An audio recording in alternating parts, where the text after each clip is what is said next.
Bueno, buenas tardes y bueno, muchas gracias a todos por la invitación. Veo que hay un montón de médicos, muchos más médicos que abogados. Vamos a charlar hoy sobre el tema de violencia intrafamiliar o violencia doméstica. ¿Este es Andrés?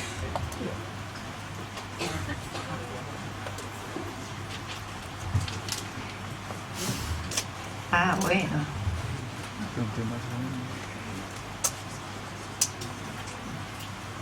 A ver ahora. Y aprieto el izquierdo, te juro, ¿eh? Por la derecha. No, yo prefiero.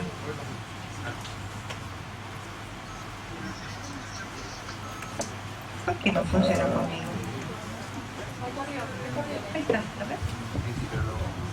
¿Lo corriste vos? Para todos. Él es sacerdote supremo. Bueno, el tema de violencia doméstica o violencia intrafamiliar. Lo primero que tenemos que hacer es, vamos a definir qué es la violencia intrafamiliar o doméstica. Y corresponde decir que es un abuso.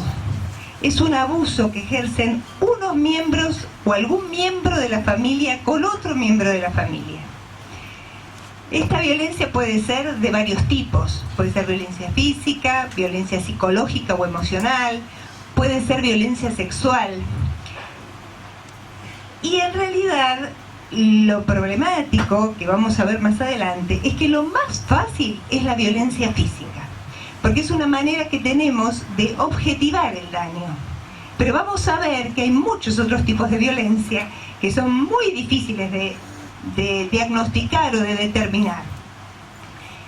Y el problema que es, precisamente, que a partir de esta situación de abuso, y creo que la palabra abuso nos tiene que quedar bien grabada, es que puede haber daño, muerte, sufrimiento físico, daño en la vida sexual de la persona y también daño psicológico.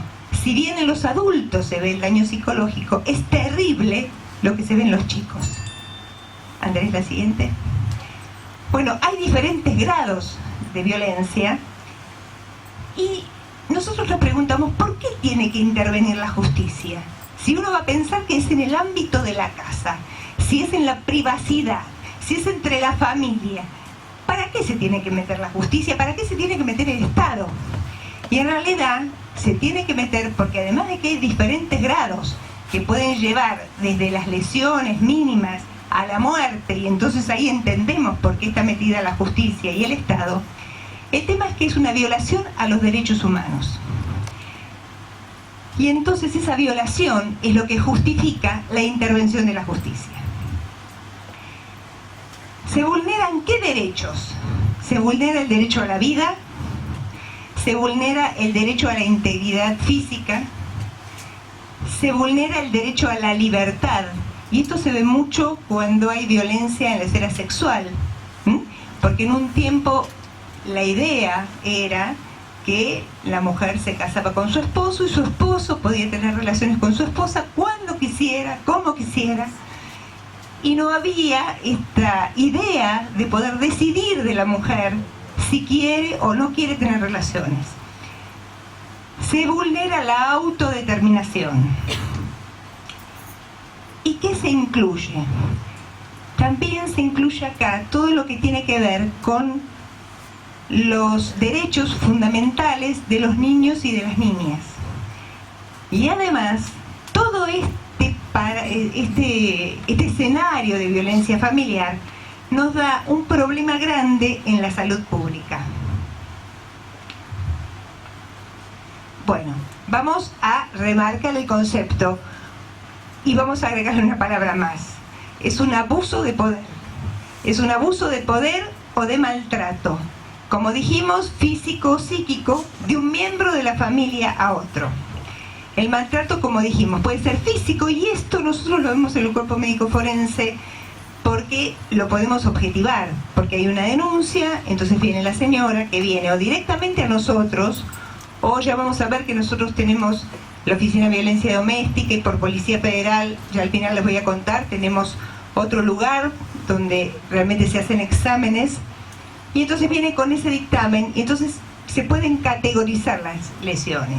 Las lesiones pueden ser lesiones en el cuerpo, que pueden ser por empujones, tirones de pelo, bofetadas. Vamos a ver que después, cuando vemos el círculo de la violencia, no empieza de esta manera la violencia. La violencia empieza en otro lugar. Empieza en otro lugar desde la descalificación, desde la humillación, ¿no? Y entonces va increyendo el círculo de la violencia. Pero bueno, acá tenemos la parte física. La otra es la violencia psicológica o emocional.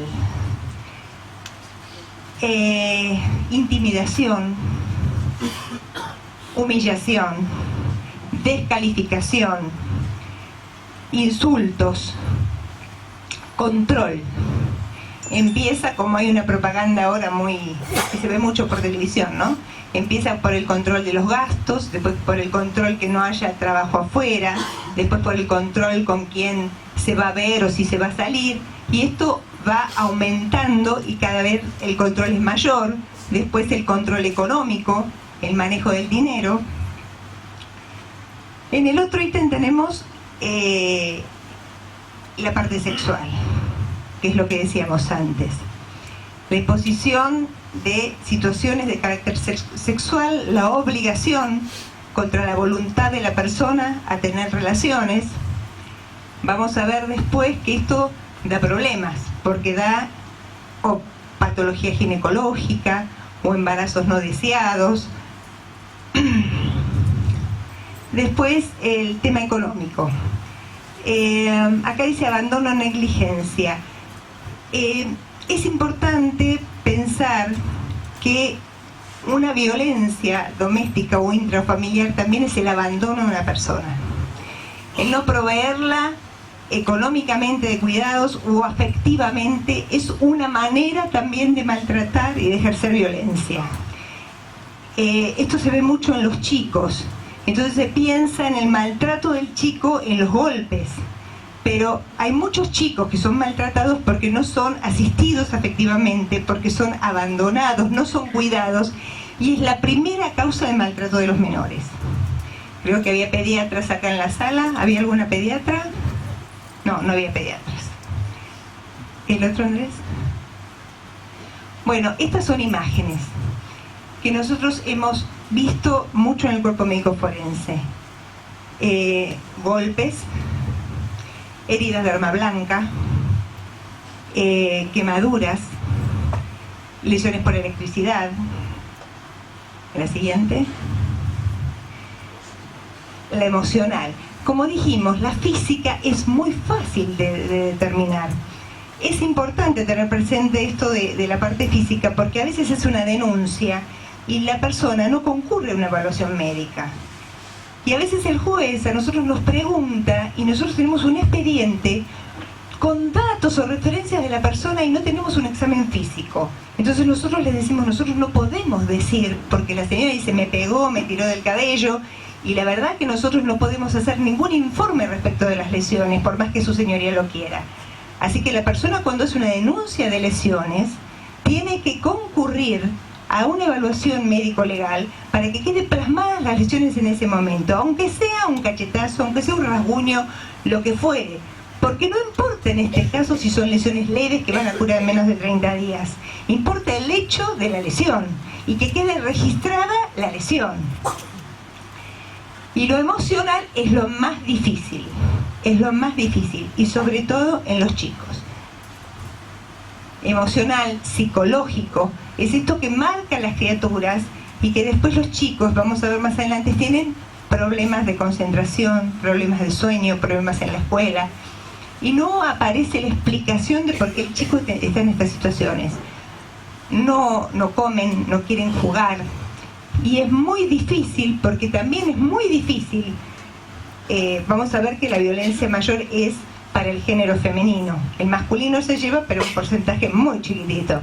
Es el género femenino. Y las mamás realmente no detectan, no están atentas, no pueden creer, no ven los indicadores de su hijo. Bueno, como decíamos antes, el sometimiento, la violencia sexual. Bueno, ¿a través de qué puede manifestarse? Golpes que pueden pasar de golpes leves a incidentes graves, gravísimos o la muerte. Y los menores, antes de lo físico que hablábamos, que eran los insultos, el manejo económico, las amenazas o chantajes, el control de las actividades que decíamos recién, no salís con tus amigas, no vas a trabajar, no vas a hacer las compras, el abuso sexual, como dijimos, el aislamiento de familiares y amistades. Yo, uno de los casos que tuve en el cuerpo médico forense, ustedes recordarán hace poco ese chiquito de 4 años que sufrió un estallido hepático porque la pareja de la mamá lo había molido a golpes. El señor hacía artes marciales. La familia era de Necochea, si mal no lo recuerdo. ¿Y qué había hecho este hombre? Este hombre había hecho pareja con esta señora, esta muchacha que nunca había estado en Buenos Aires y que tenía 2 chiquitos, una nena de 9 años y este chiquito de 4 años. Y lo primero que hizo fue traerla a Buenos Aires. La alejó de su núcleo familiar. Llevaban varios meses aquí y la señora no tenía ni amigas ni contacto. ¿Qué sucedió en este caso en particular? Bueno, creo que lo recordamos un poquito, pero bueno, el chiquito lloraba, se quejaba, él lo golpeó, el chiquito vomitó, le dijo que fuera al baño a vomitar y el chiquito vomitó en la cama, con lo cual le propinó un golpe mortal, el chiquito perdió la conciencia, llamó a la emergencia, pero bueno, tuvo un estallido hepático y el chiquito murió. Quien hizo el relato fue la nena de 9 años en la cámara Gesell. Se le dio una situación muy complicada en el cuerpo médico porque me tocó a mí revisar que yo no sabía lo del chiquito.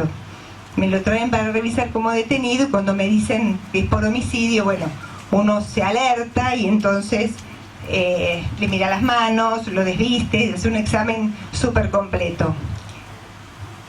Yo lo estoy revisando, termino mi revisación y me llaman que había ocurrido un incidente. Se habían cruzado en el ascensor la mamá que llevaba a la chiquita al baño con el agresor. Así que se vivió una situación súper complicada en el cuerpo médico y nos alertamos de esta manera de que cuando tuviéramos esta situación, porque en general vienen en conjunto, cuando están estos hechos tenemos al golpeador y de pronto tenemos a la familia, arbitrar algún medio para que no se crucen. Bueno, esto es anecdótico, pero lo que había hecho este hombre era apartarla de la familia, apartarla de los lazos familiares, aislarla de los familiares y las amistades. También recordarán que en este caso el chiquito había ido golpeado a la escuela y se estuvo cuestionando a las maestras, porque hay todo un deber de las maestras, si las maestras o las directoras detectan chiquitos con golpes, de alertar sobre esta situación. Bueno, la prohibición de trabajar fuera de casa, el abandono afectivo, que es muchas veces más común que el abandono económico, las humillaciones, el no respetar las opiniones. Por ahí empieza todo por abajo, ¿no? Por no respetar las opiniones y después seguimos subiendo con todo lo demás.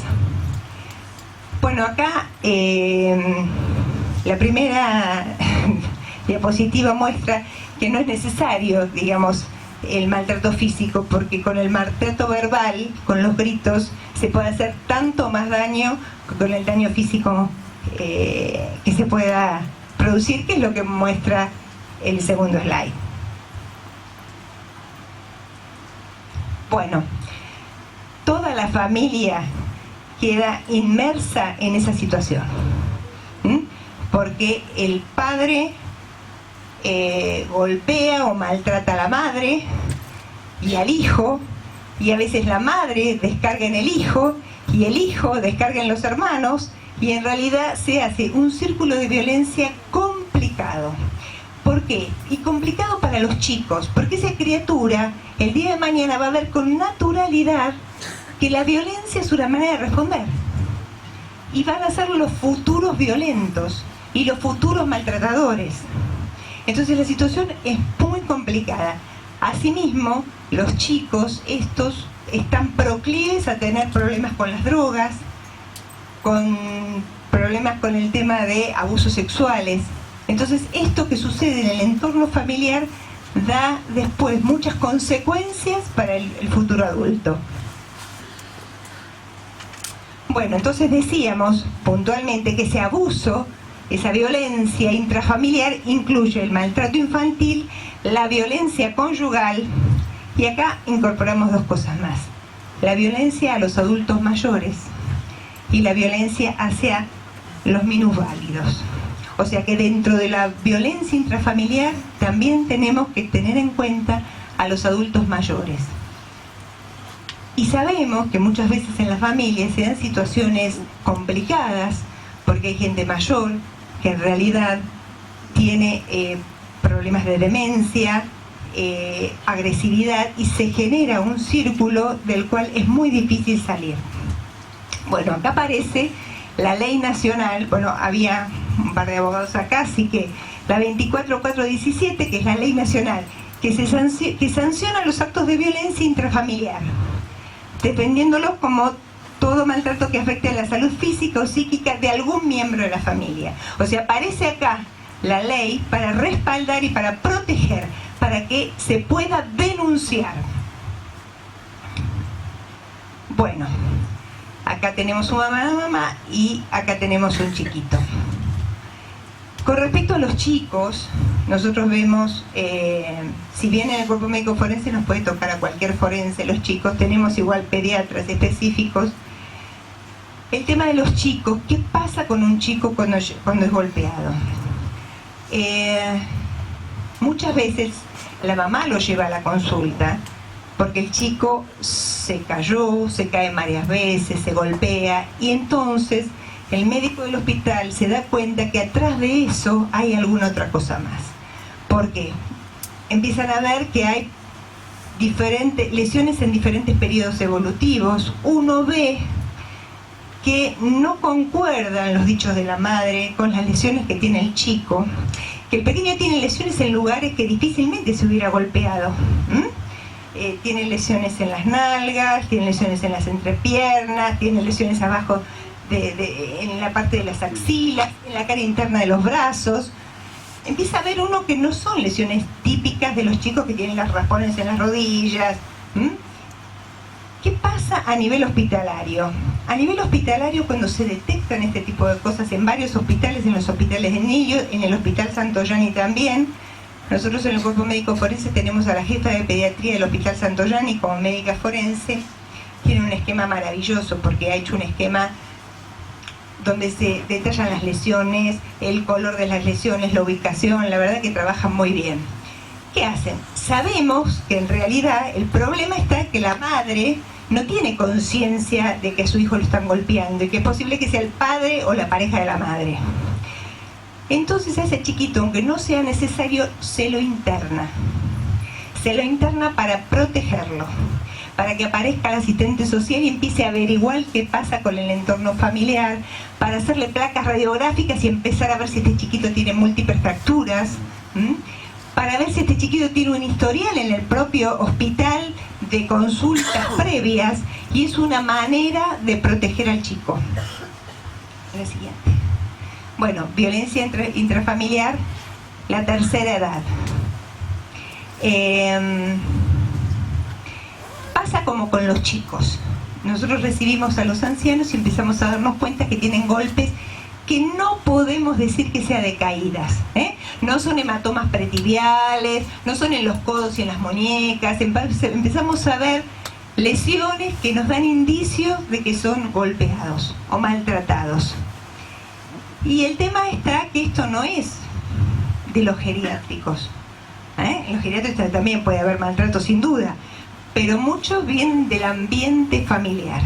Entonces tenemos un anciano que de pronto está dementizado, que está enojado, que se puso difícil, ¿no es cierto?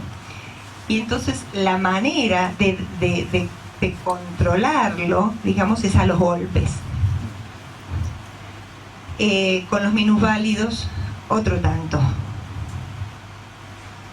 Bueno, volvemos a nuestra ley, la 24417, que es la ley contra la violencia familiar, que fue sancionada en diciembre del 94, y dice, el artículo primero dice: toda persona que sufriere lesiones o maltrato físico o psíquico por parte de alguno de los integrantes del grupo familiar podrá denunciar estos hechos en forma verbal o escrita ante el juez con competencia en asuntos familiares y solicitar medidas cautelares conexas, que ahora vamos a ver en los siguientes artículos, que son poquititos, pero me parece que es interesante que sepamos que hay una ley nacional y que ustedes tienen una ley acá también en la provincia de Corrientes. A los efectos de esta ley se entiende por grupo familiar el originado en un matrimonio o en las uniones de hecho, porque la verdad que acá matrimonio cada vez menos, ¿no? Así que tanto matrimonios como uniones de hecho. Bueno, artículo 2 habla de los damnificados cuando son menores o incapaces. Y dice que cuando son menores o incapaces, ancianos o discapacitados, los hechos deberán ser denunciados por sus representantes legales y o el Ministerio Público. Porque pensemos que muchas veces los agresores están dentro del grupo de la familia de los representantes legales.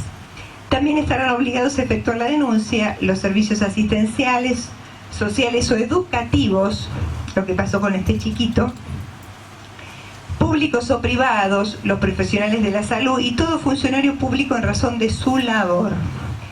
El menor o incapaz puede directamente poner en conocimiento de los hechos al Ministerio Público, por supuesto que esto es para los que son un poquito más grandes y tienen conciencia y lo pueden hacer.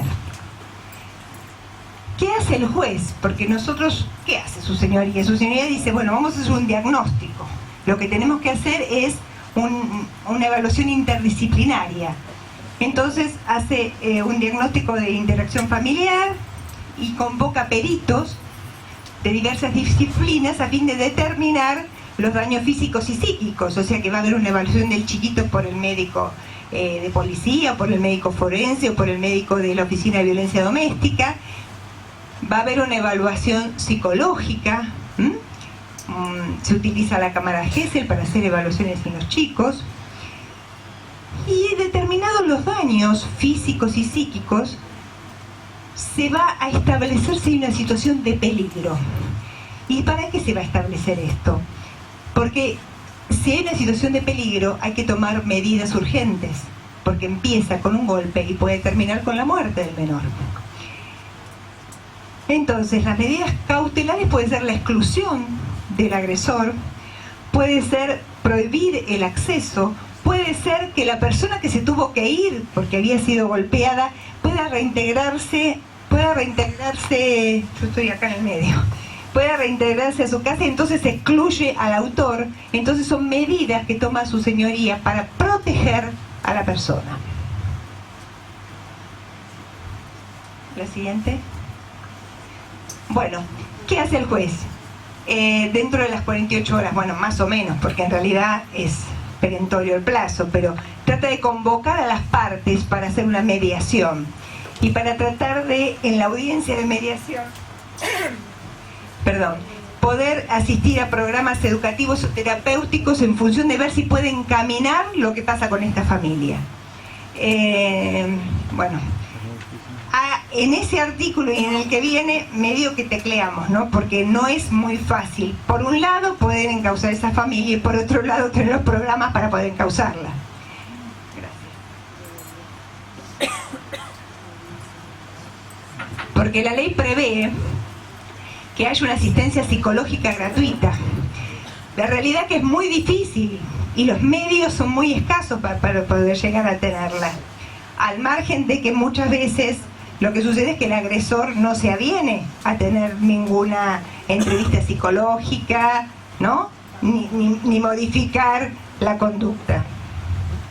Bueno, acá en Corrientes tienen ustedes la 5019, que es del 95, que fue sancionada por el Honorable Senado y la Cámara de Diputados de la provincia de Corrientes, y que en realidad es la misma llevada acá a Corrientes, que tiene los mismos artículos, que los que dijimos nosotros para la ley nacional.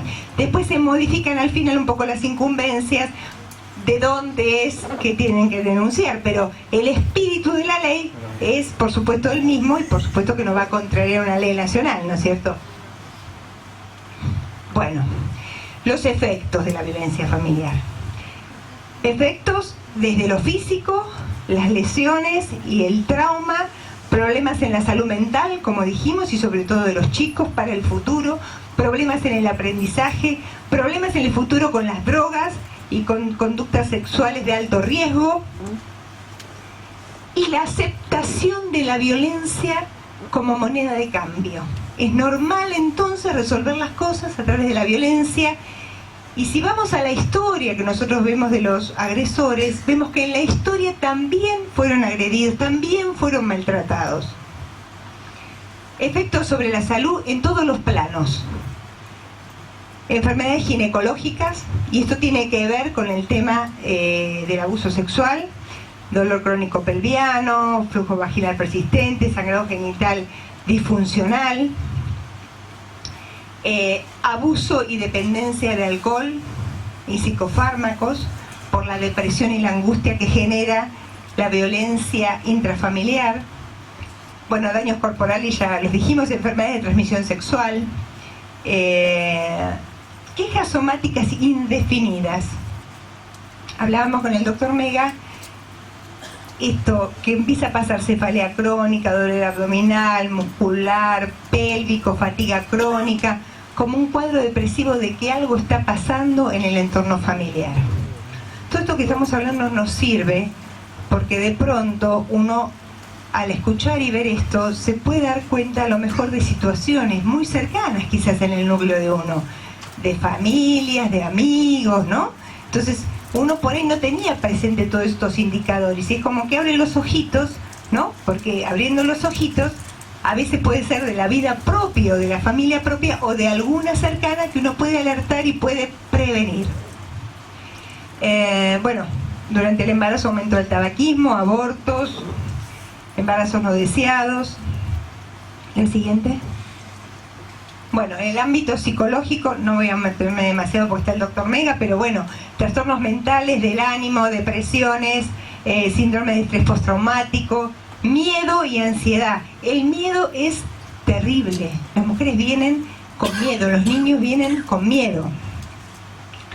Sentimientos de vergüenza. Los sentimientos de vergüenza se dan mucho cuando hay un abuso sexual.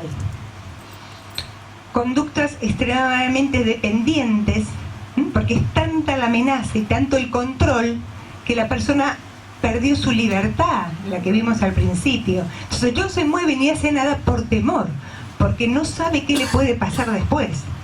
Tampoco, ahora vamos a ver con el tema de las denuncias, pero no denuncian porque tienen miedo a las represalias.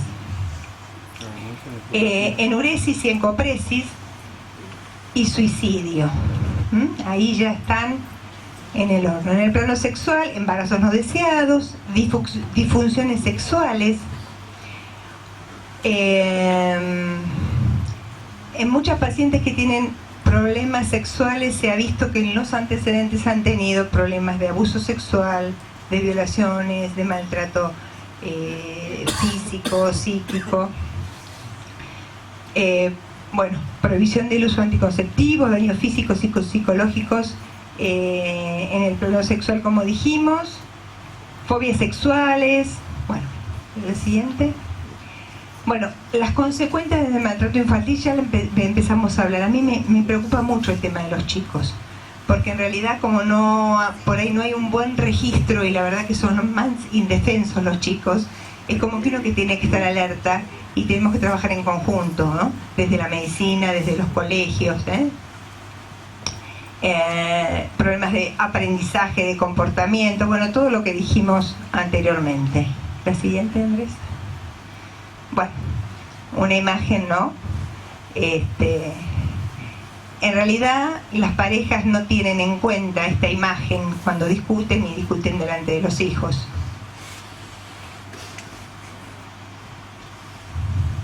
Otra imagen dura, ¿no? Bueno, el ciclo de la violencia. Empieza todo con que empieza una acumulación de tensión. Se va acumulando la tensión, voy a irme un poco así, si les dejo a los de este lado ver. Entonces aparece la explosión violenta, después de la explosión violenta aparece la culpa y el arrepentimiento. En esa instancia nosotros vemos que la mujer hizo la denuncia de violencia y de daño físico, ¿no? Inició todo esto porque estaba muy mal y estaba muy enojada. Acumulación de tensión, explosión violenta, denuncio. Culpa y arrepentimiento. Y entonces dice, y ahora él cambió, porque él me trajo flores y hasta una torta y fuimos a cenar, y ¿con qué puedo hacer yo para retirar la denuncia? Ya no puedo hacer nada. Pero en esta etapa es la etapa del problema. Se reconcilian, viene una aparente calma y volvemos al ciclo.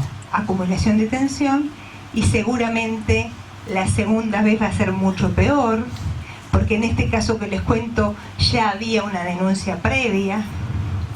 Entonces la mujer no se da cuenta y necesita un acompañamiento, porque lo que se viene es mucho peor la segunda vez. Y a veces le puede llevar la vida.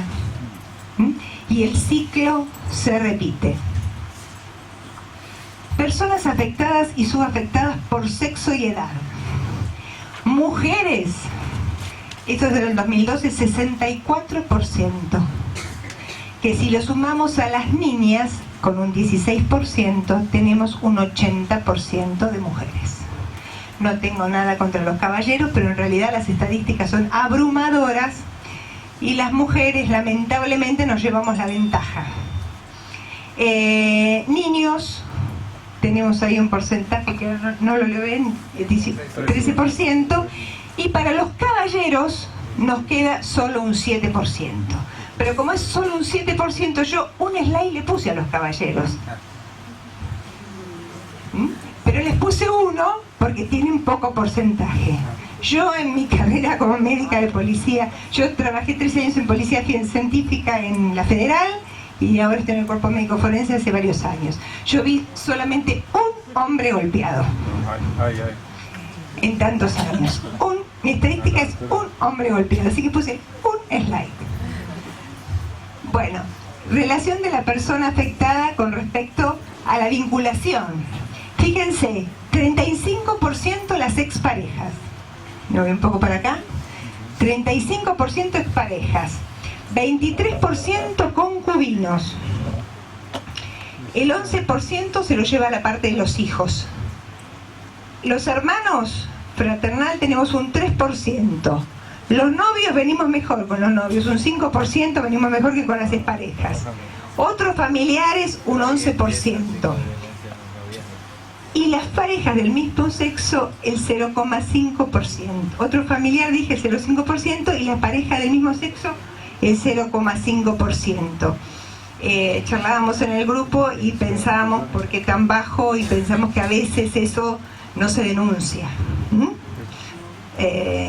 No se denuncia tanto, porque sabemos que lo hay, y lo hay en buena medida, pero evidentemente en las estadísticas no se refleja. ¿Qué incluir y para qué? ¿Qué hacer con todo esto? Bueno, mejorar las relaciones intrafamiliares. Creo que esto tiene que ir desde el vamos. Tiene que ir desde esto de la descalificación, la humillación, la falta de valor por el otro. Tiene que empezar desde ahí, porque ahí es el inicio del problema. Apoyar a los sectores más expuestos, porque hay muchas mujeres que no tienen recursos. Nosotros vemos que les cuesta hacer la denuncia aunque están en riesgo, porque dicen, económicamente dependo de él, no tengo dónde irme a vivir, no me puedo ir a la casa de mi madre, de mi padre, de mis hermanos, es el padre de mis hijos. Entonces, apoyar a los sectores más expuestos. Preguntas para reflexionar. Violencia conyugal. ¿Su pareja le ha hecho daño físico? Por ejemplo, ¿le ha empujado? ¿Lanzado objetos? dado cachetadas, arrastrado, tirado del pelo o le ha hecho cualquier otro daño físico? ¿Su pareja actual la ha forzado físicamente a tener relaciones sexuales u otros actos sexuales en contra de su voluntad? ¿Su pareja le ha insultado, humillado, rechazado, ridiculizado, controlado? ¿Le ha hecho situaciones de celos? Todas estas cosas son, primero, para alertarnos y nos sirve también para preguntar, para indagar. Quizás, por supuesto, desde el lugar nuestro de médicos y desde el lugar, digamos, familiar o de amigos. ¿Alguna vez te tiró del pelo? ¿Alguna vez te dio una cochetada? Maltrato infantil, actitud en relación con el castigo en la educación de los hijos. Muchos piensan que una palmadita no está mal, otros piensan que darle con el cinturón no está mal, otros piensan que darle unas cuantas trompadas no está mal, para educarlo, ¿no? Para educarlo. Uso de distintas formas de castigo, presencia de factores de riesgo, deficiencia mental, trastornos hiperkinéticos, consumo de alcohol y drogas, digamos, todas estas situaciones que aparecen en el niño y que pueden ser el desencadenante del otro lado de una agresión física. Maltrato de adultos mayores y minusválidos, bueno, los vimos, no sé cómo estoy de tiempo, Andrés, ¿ando bien? Perfecto, bueno. Los factores de riesgo, decíamos, esa persona de edad avanzada que está en la casa. Mujer primero, porque ya dijimos que tenemos un 80% chicas, así que mujer adelante. Edad muy avanzada, dependencia de otras personas en cuanto a los cuidados y a la protección, presencia de conductas difíciles, o sea, se levantan de noche, deambulan, esconden la comida, conductas difíciles. Conducta agresiva o beligerante, conducta impulsiva, no colaboradora, incontinencia, hay que cambiar los pañales, se hizo pis, se hizo caca, hay que bañarla, y va increyendo la tensión. Entonces hay que estar atento en la familia a esos indicadores, porque a veces en las familias hay una parte de la familia que se encarga de 8 hermanos, un hermano se encarga de la mamá, los otros hermanos no colaboran, y ese hijo y su mujer son los que se encargan de todo y por ahí entra un cuadro de saturación. Son todos factores de riesgo. Bueno, antecedentes de malos tratos familiares o a un cónyuge, antecedentes de alcoholismo, drogadicción. André. Bueno, y decimos, ¿su pareja alguna vez le gritó, se puso desaforado, le dijo cosas feas, hirientes, peor que una trompada en la cara,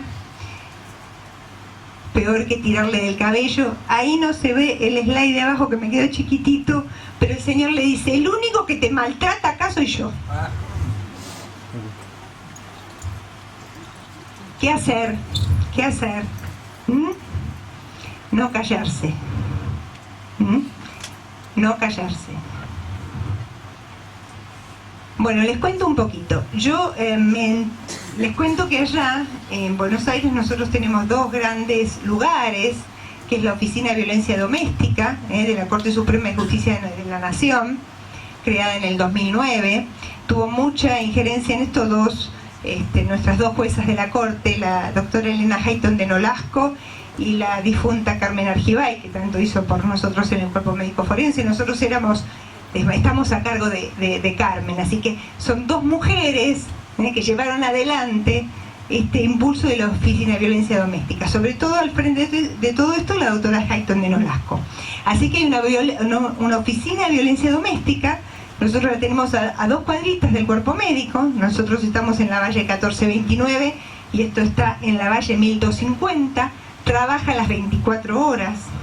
Trabaja con un equipo interdisciplinario, o sea que hay una denuncia y entonces hace un examen físico, porque un médico legista que les hace el examen físico, que le toma fotografías. Hay un equipo de psicólogas que la contienen y que la acompañan y que le explican el tema de la denuncia, la acompañan en todo el proceso, porque no solamente es explicar, es todo lo que viene después de la denuncia. Así que es un equipo interdisciplinario que funcionan muy bien, muy bien. Nosotros recibimos muchas veces después el informe de la oficina de violencia doméstica, porque nosotros después el juez por ahí nos pide una evaluación a nosotros, además de la oficina de violencia doméstica, y nos llega todo documentado, con fotos, con el relato, con la psicóloga que hizo la entrevista, con la asistente social que miró si había riesgo y era riesgoso y había que sacarla o había que sacar al agresor. Y la otra parte es la división del Centro de Atención a la Víctima de Violencia y de Violencia Sexual, que funciona en la Policía Federal, en la calle Ángel Pelufo, y también funciona en Altos de la Comisaría 17 y en la calle Las Heras. Así que estos son los dos lugares. A ver, importante no callarse y denunciar, importante acompañar, porque esta no es la solución. Las tentativas de suicidio con psicofármacos, con los cortes, ahorcamiento, no es la solución. Hay que estar atentos, todos tenemos que estar atentos, y la solución tiene que venir antes. Tiene que venir con la protección, tiene que venir con la denuncia, tiene que venir con el acompañamiento. Esto es lo que les decía antes. No se animan a denunciar porque no, amor, es el padre de mis hijos o me quedo sin sustento. Son todas, digamos, excusas válidas para estas mujeres. Hay que decirle no a la violencia doméstica. No más violencia. Algo hay que hacer. La balanza se está inclinando para el lado de la violencia. En este momento que es tan importante el tema de la violencia doméstica, creo que lo que tenemos que hacer lo tenemos que hacer entre todos. Tenemos que trabajar juntos, los médicos, los abogados, los jueces, las psicólogas, todos tenemos que trabajar en conjunto, protegiendo a los chicos, protegiendo a las mujeres, tratando de evitar que sumemos más víctimas fatales de violencia. Tenemos que trabajar para evitar tener golpeadores a futuro. Entonces esto tenemos que hacerlo entre todos, no es que le pasa al otro. Es más, a veces me ha pasado en alguna charla que me han dicho, yo no me di cuenta que había violencia en mi casa. Entonces, bueno, estar atentos. Y en las sociedades que por ahí son más machistas que otras, estar más atentas a las mujeres. Eso, trabajando juntos. Muchas gracias.